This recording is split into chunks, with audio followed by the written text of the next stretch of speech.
За да бидеме здрави и имуни треба да јадеме еколошка органска храна, но колку тоа би не чинело е првото прашање на секој македонец. Истото се постави откако осебна владиниот совет за редовна конзумација на храна произведена по еколошки пат, односно без употреба на пестициди, на чиста почва и со семе кое не содржи генетски модифицирани супстанции. За тоа колку оваа препорака ќе им стане навика на граѓаните ќе покаже времето, а во меѓувреме телевизија Кочани направи пресметка колку би чинела месечната прехранбена кошничка ако се храниме здраво и колку таа би била издржлива за една просечна македонска плата. Во кошницата ставивме маслиново наместо сончогледово масло, чиј взаемен однос во цените е 220 спрема 60 денари. Потоа бел и кафеав шеќер, и ориз, интегрален и обичен. Следни на списокот како неминовен детал се зеленчукот и овошјето.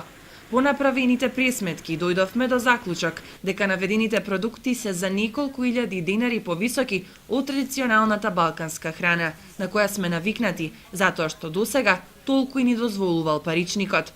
Во разговор со продавачите дојдовме до заклучок дека тие го поздравуваат владиниот совет, граѓаните да се хранат со здрава еколошка храна, но под услов да се подобри животниот стандард. Па мислам дека е доста поволен законот, па секој пазарува според своите можности, а меѓутоа малку цените некогаш дојдат и повисоки, така да граѓаните не можат да си ги платат, меѓутоа секој си дозволува толку колку што му дозволува џепот. Сепак, граѓаните знаат што е најкорисно за исхрана, но и знаат колку им е расположлив џебот. Со 200 евра месечно тоа е тешко, поготово за оние кои не можат да си обезбедат никаква храна, а се во голем број, велат тие. Здрава храна кој пензијата не тичу, децата не се вработени, како ќе ставаме за здрава храна да трошиме пари. Со скромни пензиички сме, анжак да можеме да платиме давачките за струја, вода, телефон и така, здрава храна. Добро е тоа, мора да се и за организмот и за се, меѓутоа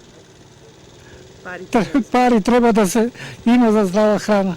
Инаку новата кампања на владата во иднина ќе ги учи граѓаните како да се хранат со еколошки здрави продукти. Сепак, за дел од владините препораки за здрав живот не се потребни пари, туку повеќе спортски активности.